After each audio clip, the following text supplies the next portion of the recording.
देश दुनिया में एकदम से लोगों के बीच कैसे मशहूर हुए मध्य प्रदेश के छतरपुर जिले में बागेश्वर धाम के महाराज पंडित धीरेन्द्र कृष्ण शास्त्री।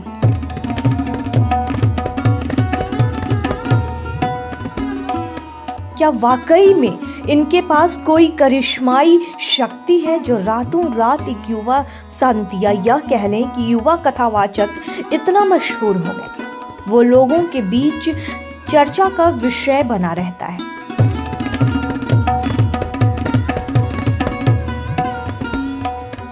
बुंदेलखंड के इस युवा कथावाचक या बागेश्वर धाम के महाराज का धीरू से लेकर पंडित धीरेन्द्र कृष्ण शास्त्री बनने तक का सफर कैसा रहा?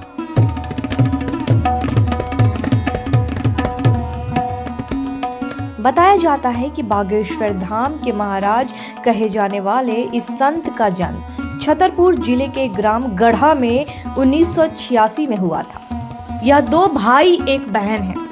भाई छोटा है जिनका नाम सालिग राम गर्ग उर्फ सौरभ है। बहन का नाम रीता गर्ग है। पिता का नाम राम कृपाल गर्ग और माता का नाम सरोज है। बताया जाता है माता सरोज महाराज को प्यार से घर में धीरू बुलाती हैं और गांव के लोग धीरेन्द्र गर्ग कहते हैं। वैसे तो धीरेन्द्र गर्ग बचपन से ही चंचल, चतुर और हठीले थे। इनकी प्रारंभिक शिक्षा गांव के ही सरकारी स्कूल में हुई।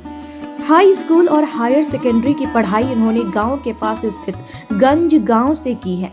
धीरेन्द्र गर्ग का जन्म बेहद गरीब परिवार में हुआ था और उनके पिता गांव में पुरोहितगिरी करके अपने परिवार का भरण पोषण करते थे। एक समय ऐसा आया जब गांव में इनके परिवार के चाचा आदि ने गांव में रहने वाले परिवारों को आपस में पुरोहितगिरी के लिए बांट लिया। बंटवारा होने के बाद महाराज के परिवार पर आर्थिक संकट छा गया। उनकी माता सरोज ने भैंस का दूध बेचकर अपने परिवार का भरण पोषण किया। इस बीच बागेश्वर धाम के सरकार कुछ करने लायक हो रहे थे। वह लगातार गांव में लोगों के बीच बैठकर कथा सुनाने लगे और कथाओं में वह धीरे धीरे इतने प्रखर होते गए कि उन्होंने साल 2009 में अपनी पहली भगवत कथा पास के ही गांव पखरा के खुडन में सुनाई। ऐसा करते करते वह आसपास जाने लगे और लोग अपने गांव में भागवत कथा के आयोजनों में इन्हीं से कथा सुनने लगे। बताया जाता है कि पंडित धीरेन्द्र कृष्ण शास्त्री के अंदर बचपन से ही लोगों को प्रभावित करने की क्षमता रही है। वह हमेशा कुछ नया कर दिखाने का जज्बा रखते थे। इसलिए उन्होंने अपने गढ़ा गांव में स्थित शंकर जी के प्राचीन मंदिर को अपना स्थान चुना। इस मंदिर में भगवान शिव का ज्योतिर्लिंग है जिसे बागेश्वर मंदिर के नाम से जाना जाता है। यहाँ साल 2016 में ग्रामवासियों के सहयोग से विशाल यज्ञ का आयोजन किया गया। उसमें श्री बालाजी महाराज की मूर्ति की भी स्थापना की गई। तब से यह स्थान बागेश्वर धाम के नाम से जाना जाने लगा। लोगों का यहाँ पर आना जाना भी शुरू हुआ। बताया जाता है कि श्री बालाजी महाराज के मंदिर के पीछे धीरेन्द्र कृष्ण शास्त्री के दादा सेतुलाल गर्ग सन्यासी बाबा की समाधि भी है। इसी स्थान पर धीरेन्द्र गर्ग ने कई बार भागवत कथा का आयोजन किया। आसपास के इलाकों के साथ ही जिले के सभी धर्म प्रेमियों को बुलाना शुरू किया।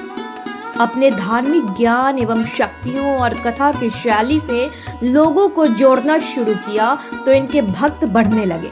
बागेश्वर का यह मंदिर बागेश्वर धाम कहलाने में देर नहीं लगी। यहीं से शुरू हुआ धीरू के पंडित धीरेन्द्र कृष्ण शास्त्री कहलाने का सफर। बागेश्वर धाम के महाराज ने अपनी ऐसी आभा दिखाई कि लोग हजारों लाखों की संख्या में यहाँ दर्शन करने पहुंचने लगे।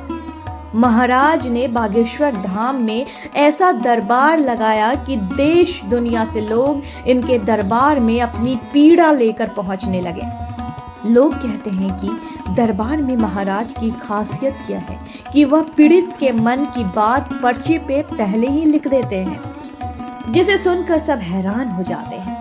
पहले महाराज अकेले बागेश्वर धाम में दरबार लगाते थे, लेकिन अब वह देश सहित विदेशों में भी दरबार लगाकर जनता के दिलो दिमाग पर छाए हुए हैं। धीरू पंडित धीरेन्द्र कृष्ण शास्त्री बने बागेश्वर धाम के महाराज के भक्त लाखों की संख्या में हैं और वह सनातन धर्म की रक्षा के लिए हमेशा धर्म प्रेमियों में उत्साह भरते रहते हैं।